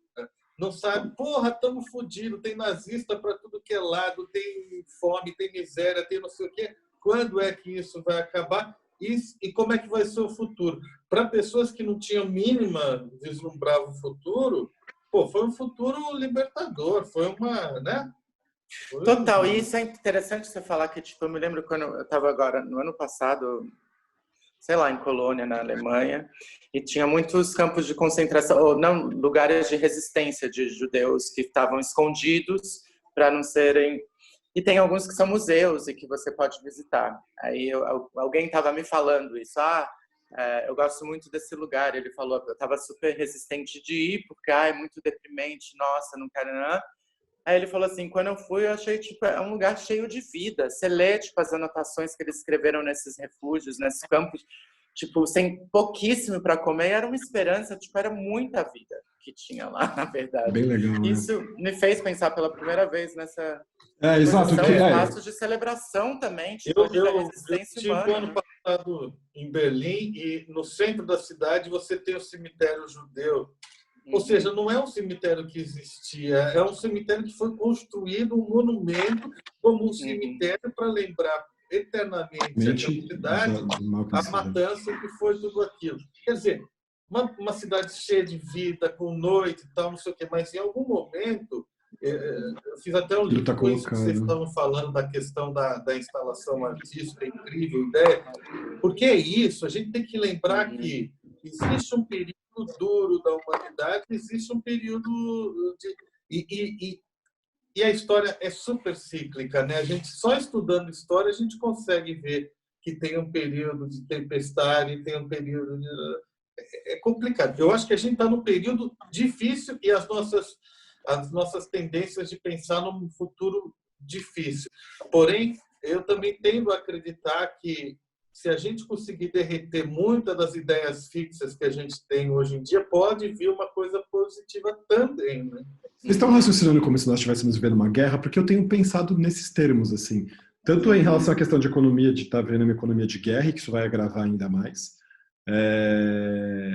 Até porque acho que assim, a gente fica nas nossas historinhas de ficção científica, tá imaginando a invasão por alienígenas, não sei das quantas, que vão atacar a Terra e tal lá, mas a gente está invadido por um bicho que surgiu dentro do nosso próprio planeta, a partir, sim, ele é um pouco alienígena porque ele não estava dentro da nossa comunidade, dentro do nosso ecossistema, né? Estava no ecossistema ali da Cidade da Ásia, naqueles bichos lá, mas ele saiu de lá e entrou. É uma criatura alienígena interna, vamos dizer assim, né? No sentido Fora que, tipo, desde que eu sou pequeno, eu ouço falar que a Terceira Guerra Mundial vai ser bioquímica ou biológica, sei lá, tipo, não vai ser como a gente entende de, né, bombas e sei lá. Tipo, vai ser uma coisa mais invisível mesmo, né? Eu tô falando do vírus pensando assim, só que o vírus já seria o próprio exército. Não. E sem considerar a possibilidade de que pode ter sido um ataque bioterrorista também, né? Mas isso daí já... Mas, viu, você falou isso, Alexandre, eu dei risada outro dia, porque só mesmo sendo maluco mesmo para ter uma leveza. A Rita Lee publicou alguma coisa aí no Instagram que falou assim, olha, cara, tá uma merda mesmo, tá tudo isso aí, tá não sei o quê, mas você viu quanto disco voador tá pintando? Ela tá, quer dizer... Muito engraçado. A esperança humana é um isso até, né? Você vai para, não sei se é um escapismo, mas se vai para uma outra dimensão, mas você fala, cara, vai pintar alguma coisa aí. E é engraçado que a gente sempre cai nesse negócio da distopia, utopia, né? Eu fiquei pensando muito nisso, Marcelo, quando você trouxe a semana passada, a semana inteira, e, tipo, e qual é a quebra desse binário também? Agora que a gente estava falando de campo de concentração ou refúgios, e que tem uma vida e um companheirismo que a gente nem imagina. Então tem também essa coisa, a comunidade também pode ser esse campo de ou esse refúgio, não sei. Tipo, tem um outro jeito de se pensar também, que não é tipo nem...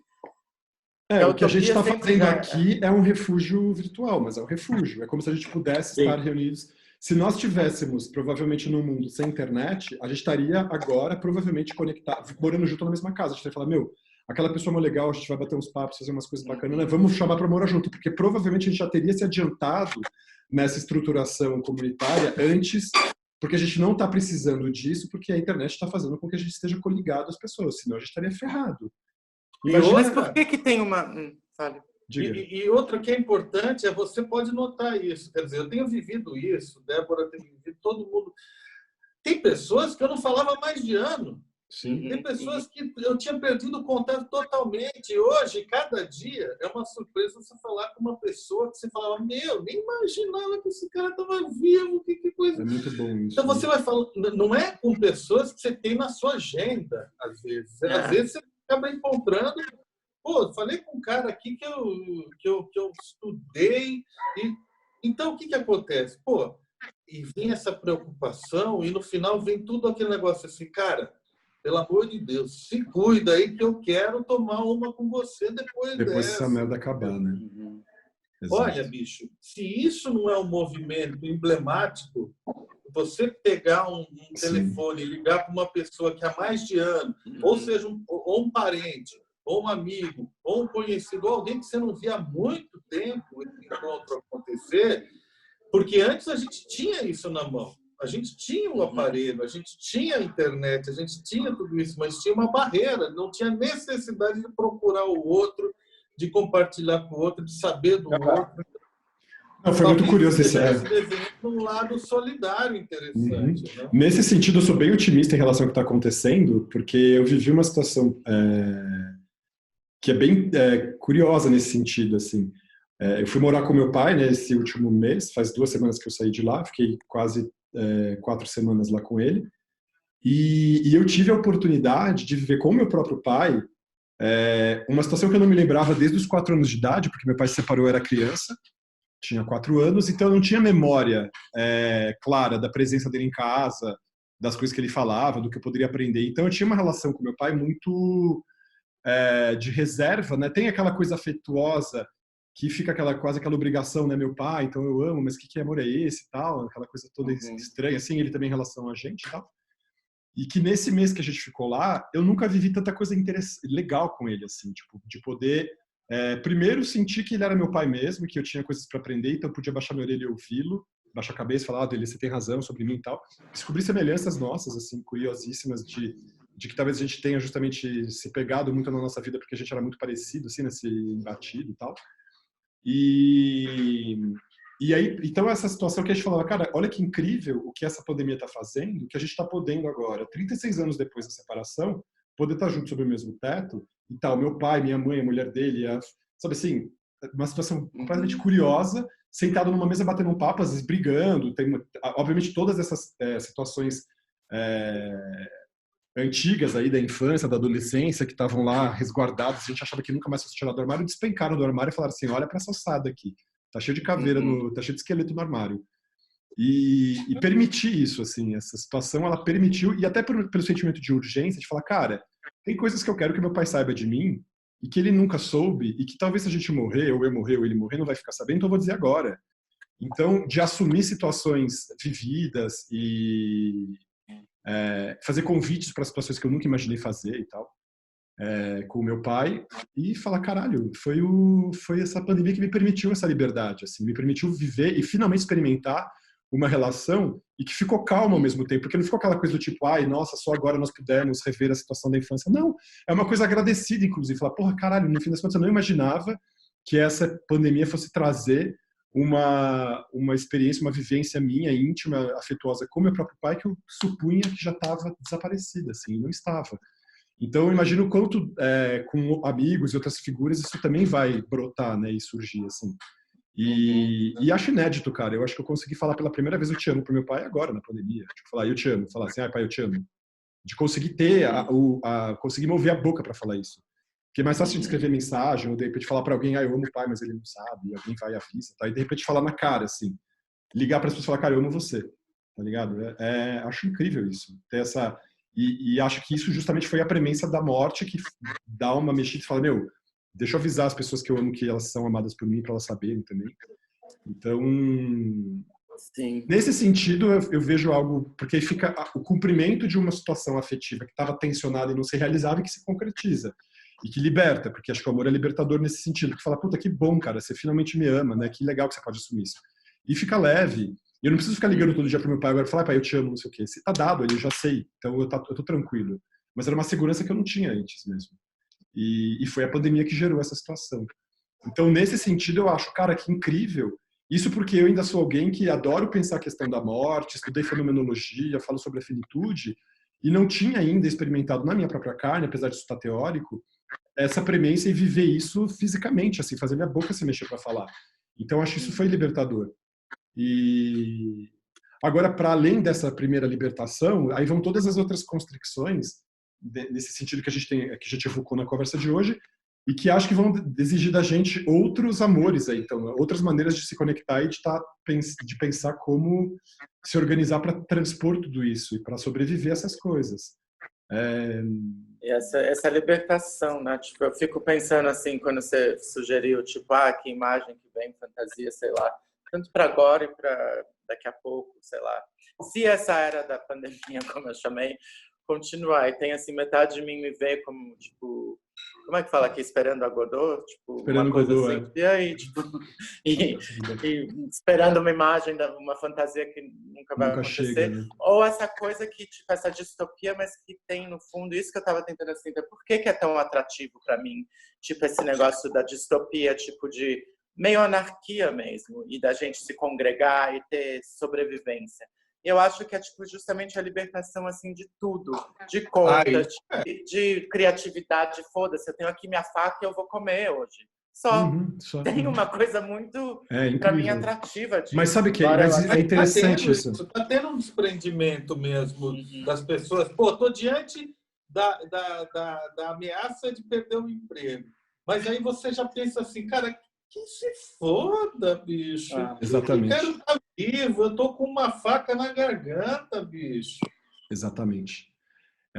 E aí, então, mas quando essa ficha cair para as pessoas e a gente sair dessa narrativa do o medo da economia, o medo de não sei o quê, e falar, cara, o medo é outro, vocês estão deslocando o medo. O medo não é de morrer, não, cara. O medo não é de se realizar, o medo não é de não cumprir seu sonho. Por que você tá com esse medo aí de perder teu emprego? Abra-se para outra coisa, tal. Radicalmente, assim, é foda, não é pouca mudança isso. É muito radical. E eu acho que é talvez por isso o medo de se fazer essa pergunta e de ter que assumir a radicalidade da própria liberdade é que faz com que a gente fique nessa narrativa assim, as preocupações que vêm empacotadas do alto. Pense na economia, pense no número de mortos, pense não sei o quê. Parece que tem um discurso que estão querendo que a gente engula também, né? Vamos repetir essas ideias, são elas que merecem ser pensadas e tal. E não, né?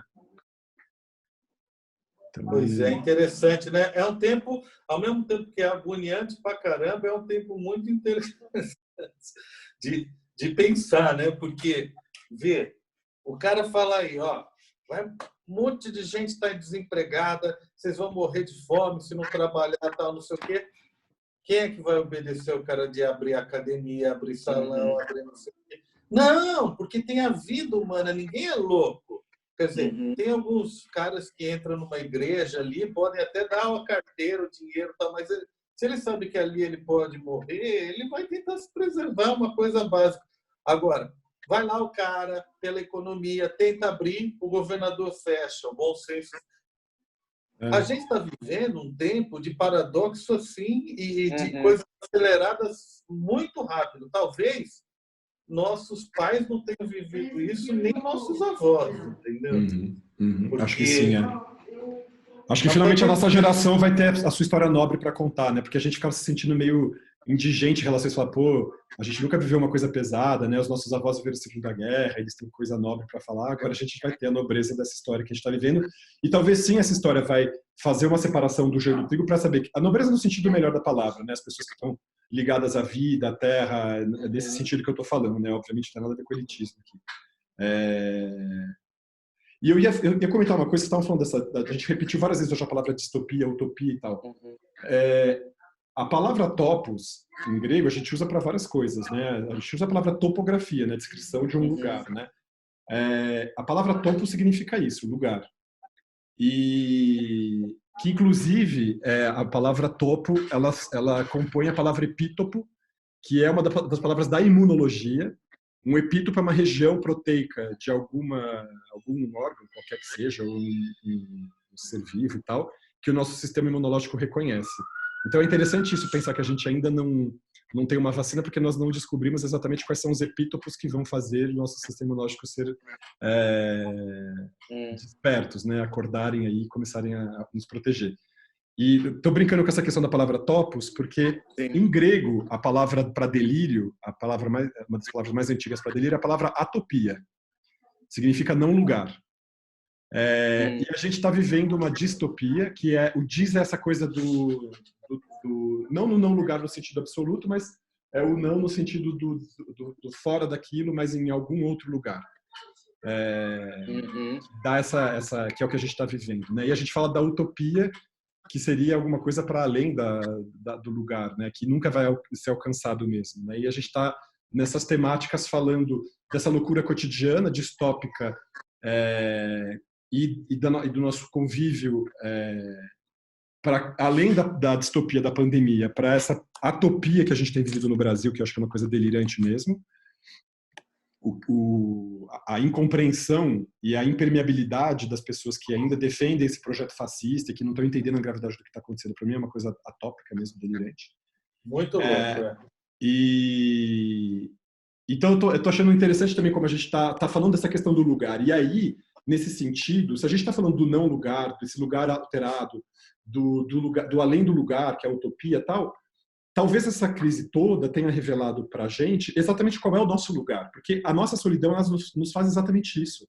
Elas nos deixa ontologicamente, no sentido existencial, ali, a gente está privado de tudo aquilo que é ôntico, né, de tudo aquilo que é o barzinho, a rua, a saída, a distração e tal, e a gente está se havendo com o nosso lugar ontológico, então com o nosso topos, quem nós somos.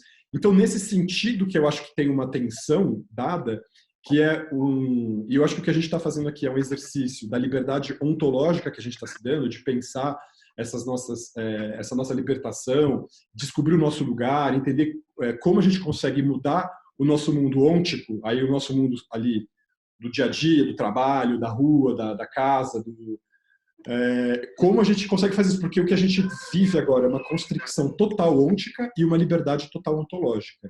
E essa liberdade ontológica, essa liberdade de pensar o nosso ser, de se dar o pensamento, de se permitir vislumbrar e sonhar é o que vai fazer com que a gente consiga mudar esse estado de coisas ônticas aqui, da nossa convivência. E esse estado, ele e acho que nesse sentido a gente pensa otimistamente. Estamos aqui evocando nossas condições existenciais todas para que a gente mude concretamente o nosso mundo, assim. Agora, nós vamos deixar a nossa liberdade ontológica não ser sufocada pelo pasteurizado que vai vir aí das grandes instituições, dos governos, pensando assim, porque para o mundo isso é uma ameaça enorme. Isso, assim, esse dado está aí dado, isso pode bascular as nossas alicerces para que a gente viva uma revolução que talvez até seja armada ou não, ou talvez seja uma revolução silenciosa que está se produzindo nesse tecido que hoje é a internet, que a gente está vivendo isso. A questão é, para as pessoas que já são mais sensíveis em relação a essa questão política, eu digo até das pessoas que estão no poder e que sabem que essa situação pode gerar, e na cabeça delas degenerar a situação que está colocada para essa nova situação, o quanto elas vão querer impedir isso. Ou talvez o que elas vão querer cooptar isso e conduzir. Então, acho que é por isso que também a gente está falando de milícias que podem entrar nas casas, porque, de algum modo, esses vácuos, eles vão gerar poderes que vão se aglomerar e que podem ser poderes estatais, milicianos, espontâneos, e acho que a tônica do futuro ela vai ser dada por esses poderes que vão se instituir e pela obediência ou não a esses poderes. Então, a gente vai aceitar, a gente já não está aceitando o Estado. O Bolsonaro não está entendendo que, apesar do comportamento perverso dele, de bufão, porque esse cara ele oscila entre ser um palhaço e um maníaco perverso, a gente não está mais obedecendo. Quem obedece são esses 20, 30% de pessoas que estão se expondo. Eu ainda acho que tem gente que é paga para fazer essas cenas nas ruas aí que eles estão fazendo. Mas assim... E que de fato vão morrer, né? Se continuar assim, vão morrer. E assim, essa anomia já está dada. A gente vai ter que obedecer, milícia armada que vai entrar em casa vai ter que obedecer, talvez. Será que isso vai acontecer? Será que a gente vai conseguir se proteger antes? Será que a gente vai conseguir criar outros exércitos de proteção e libertação? Como que a gente vai fazer isso? Então, e vamos assim, lembrar também, tipo, no impeachment do Trump, teve muitos militares de vários cargos que deram depoimentos, né? Eu fiquei muito surpreso com o nível de pessoas incríveis. Tipo, eu fiquei muito tocado, encantado com certas pessoas, com esses depoimentos e com essas pessoas. E isso também, tipo, não para... Mas tem muita gente legal também nas Forças Armadas. Eu acho que eles vão também ir contra o governo, de repente. De repente vão estar do nosso lado, quem sabe? Então, essas coisas que eu adoraria saber que a gente não tem acesso, né? As informações não estão correndo nesse sentido porque a gente está sendo bombardeado nos jornais só por informação da Covid. Então, tudo aquilo que é colateral e que está acontecendo nos bastidores, a gente simplesmente já não sabe mais nada. Pessoal, só queria avisar que já deu 1h45 de gravação. A gente está bem. Talvez a gente até possa dividir o vídeo de hoje em 2, tal, mas só para a gente pensar em terminar. Então, e eu não postei ainda, Alexandre, o vídeo da outra... Você não conseguiu acessar? Eu não localizei, eu localizei um mais antigo. Se você eu vou passar de novo, então. Não, eu vou passar o novo. Porque daí eu posto esse mais antigo e posto esse na sequência aqui. Beleza. E acho que talvez esse daqui a gente possa dividir em 2, né? Que ele ficou grandão. Não, tudo bem. A gente dá um jeito. Vamos ver. Mas vocês querem finalizar com alguma coisa? Vocês querem colocar alguma questão? Gui, você ficou mais quieto aí no final? Não, eu quando faltavam uns 15 minutos para dar 9, eu ia te jogar no colo um lance do que é a medicina e qual é a expectativa e o que vocês estão escutando, né, internamente. Eu sei que a gente fala muito aqui de que não tem prazo, que não tem previsão e que não dá para saber, mas se a gente pensar num herói, né, a palavra herói é meio brega, porque estão usando agora para tudo e tal. Mas se a gente pensar no Salvador, e a medicina é que vai resolver isso, né? A ciência e a medicina. E aí eu queria que você falasse alguma coisa sobre isso, porque a gente só falou assim, a milícia, a desgraça, o pobre e o rico, a gente bateu muito nessa tecla da desgraceira hoje. Mas eu acho que é legal a gente pensar por outro lado. Tipo, ótima quanto tempo demora uma pesquisa, por exemplo? Eu sei que a gente tem todos esses dados fora, mas... Não dá para prever uma vacina dessa em 12 meses? Então, os esforços estão sendo feitos para isso. Assim, nunca a comunidade científica trabalhou tão conjuntamente em tantos lugares diferentes do mundo, ao mesmo tempo, em uníssono. Isso é muito incrível. porque você costuma ter esses feudos, né, científicos, então um fica degladiando com o outro, brigando e tal. Acho que a coisa tem uma coisa canalizada e um sentido dado que é muito legal. Tem muito dinheiro sendo investido, tem muita gente implicada. Acho que não tem nenhum hospital que não esteja também, ao mesmo tempo, já produzindo conhecimento, e isso sendo disparado o tempo todo. A questão é que a gente, da comunidade médica, a gente fica muito... a gente sabe com alguns dias de antecedência coisas que depois vão ser distribuídas para a sociedade como um todo, porque todo mundo está ávido por essas informações, não só a comunidade científica, não só a comunidade médica. Então, o máximo que acontece é eu ficar sabendo, sei lá, uma semana antes, alguma coisa que vai aparecer depois, assim, ou 2 semanas antes, sei lá, e que a gente comenta entre a gente e tal. Mas as previsões a gente já estava fazendo, né, nesse sentido, assim, da necessidade do lockdown, da quarentena, do quanto tempo isso ia durar, que as pessoas estavam achando que, estavam fantasiando a ideia de que isso fosse acabar em 40 dias, que 2 meses, não sei o quê. Então, eu acho que o que a gente tem falado está sendo incorporado cada vez mais pela sociedade civil, vamos dizer assim, pelos leigos, por aqueles que não são médicos, mas... Bom, a facilidade de fazer uma medicação, eu sempre uso esse exemplo, cara. Por mais que a gente invista dinheiro e pesquise e tudo mais, a gente tem uma pandemia que está no mundo há 40 anos e que até hoje não foi debelada, que é o HIV.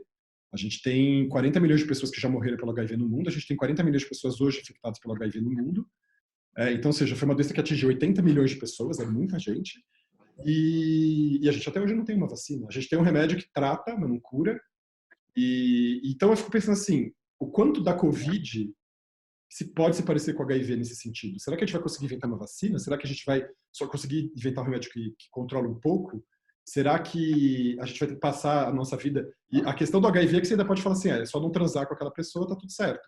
Mas e o Covid, que você não pode chegar perto das pessoas? Como é que a gente vai voltar a poder se aproximar das pessoas para abraçá-las e tudo mais? A gente vai ter que começar a usar traje de astronauta, roupa nova que vai ser inventada. Daqui a pouco eu tô vendo aí uma startup surgir com traje de neoprene, que você joga um desinfetante em cima, tira um capacete de vidro, bota para sair na rua, tira para entrar em casa, sei lá. Daqui a pouco vai ter uma coisa meio assim, The Jetsons, tal.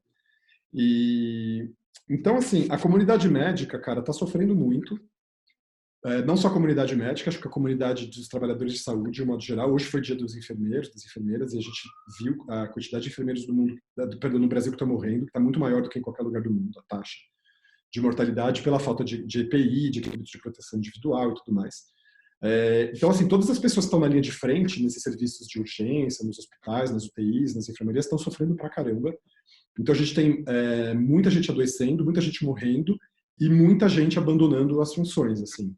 Você tem, no começo de abril, tinha sido lançada uma matéria que depois não lançaram mais nada nesse tema, e é uma pena, mas você viu isso no site da BBC, do País, acho que até na Folha saiu.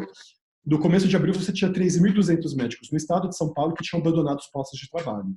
E você só tinha 188 que tinham dado positivo para Covid. 3.200 profissionais de saúde, perdão.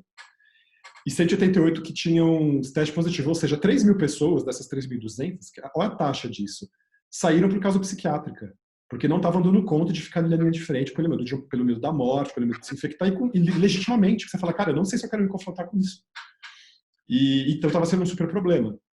Ainda está sendo. E isso tem sido cada vez mais falado agora. Eu recebi anteontem um artigo falando do impacto em saúde mental nos médicos, artigo da The Lancet e tal, porque, não só dos médicos, a gente fala médico, mas profissional de saúde, isso aqui é um cacoete, difícil de se desprender disso. Então, assim, ao mesmo tempo que você tem uma comunidade científica que avança, toda uma comunidade de profissionais de saúde que vai produzindo conteúdo para tentar descrever os fatos, tentar deixar o mais claro possível o que é essa doença, muita coisa ainda está por ser feita e descrita. Otimistamente falam da gente conseguir criar uma vacina em 1 ano e meio. Se eu não me engano, a vacina mais rápida que foi criada em 5. É muito difícil, você ter que passar por uma série de testes, por uma série de exames. Você não consegue simplesmente criar um negócio e falar assim, joga no mercado e testa agora. Não tem isso. Você tem que testar em um monte de animais, tem que fazer um monte de etapas. E toda essa liturgia ela é demorada, não tem como ser diferente. Assim. Então, eu não vou saber te dizer mesmo, agora, pelo estado da arte atual, da imunologia, da infecto, nós conseguimos em 8 meses aqui, não sei. Mas eu sei que eu sei que é da ordem de 20 meses, mais ou menos, assim. E acho que é bom a gente ter essa clareza de que se a gente pensa otimistamente que a gente vai ter uma vacina daqui a 1 ano e meio, Então que a gente tem que baixar muito a nossa cabeça, o nosso rabinho e começar a pensar, cara, como é que eu vou viver nesses próximos anos e meio? Isso se a gente se a gente esquecer que tem 30 tipos de coronavírus que foram descritos no meio do mês passado, a gente não sabe se agora já não evoluiu isso. Então, quer dizer, tem um monte de situações que se agravam e que agravam esse quadro geral e que a gente simplesmente não sabe responder.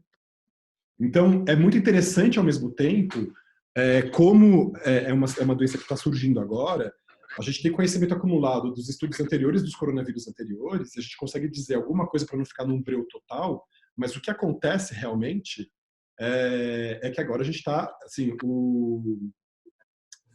aquele microbiologista que está famoso, o Attila Marino, ele descreve uma cena que eu acho muito interessante. Né? Se no começo da pandemia a gente estava com uma lâmpada acesa que jogava a luz até um certo lugar, depois de um tempo a gente acendeu uma vela que a gente só consegue olhar o que está por perto, e agora apagou a vela, a gente está no escuro tropeçando em corpos.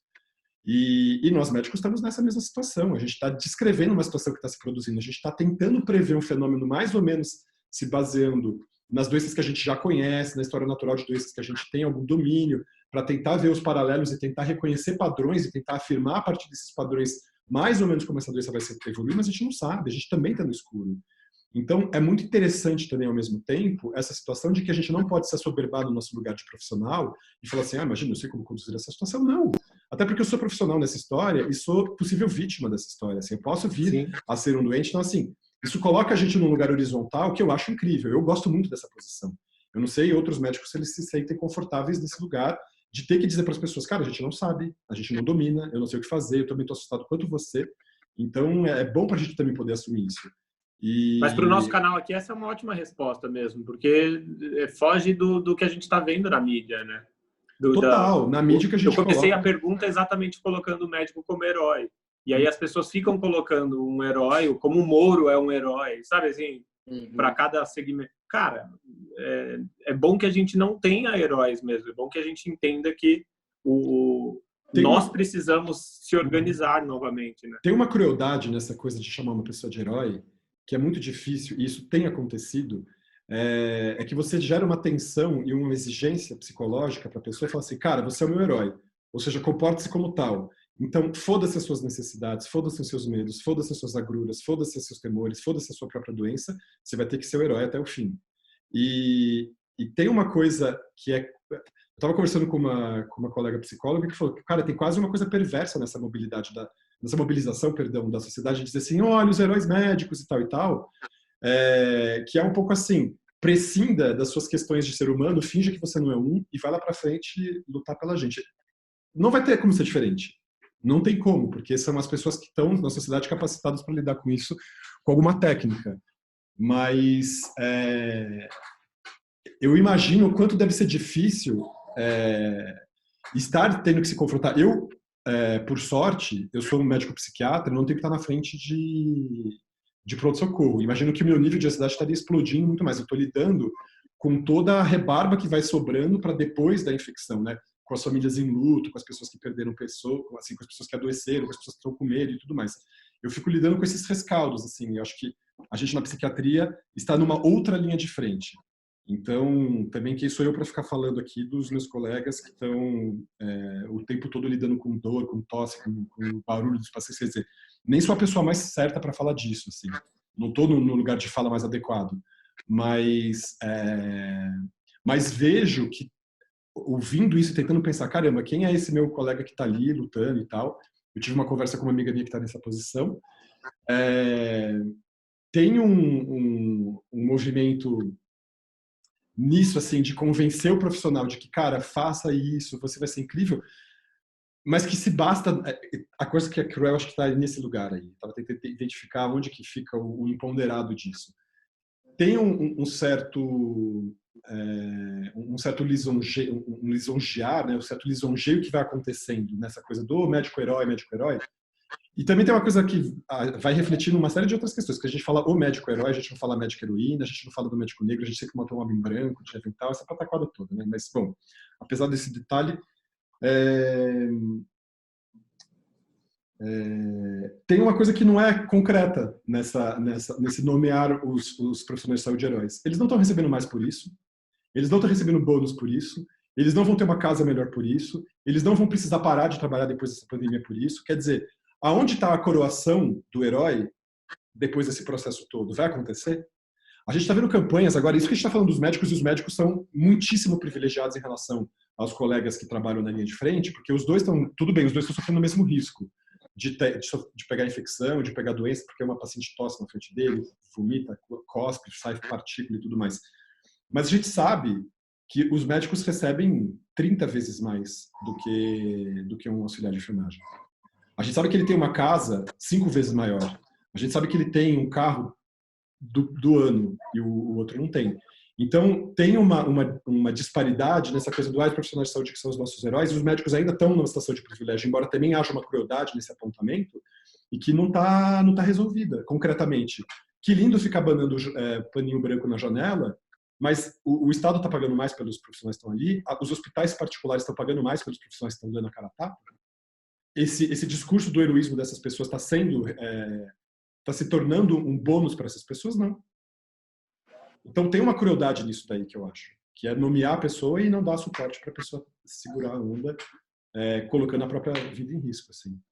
E então até aproveito para fazer essa denúncia, porque e, inclusive o que eu ouço falar ainda, não vou dizer de que lugares, mas que tem hospitais que cortaram os benefícios desses funcionários.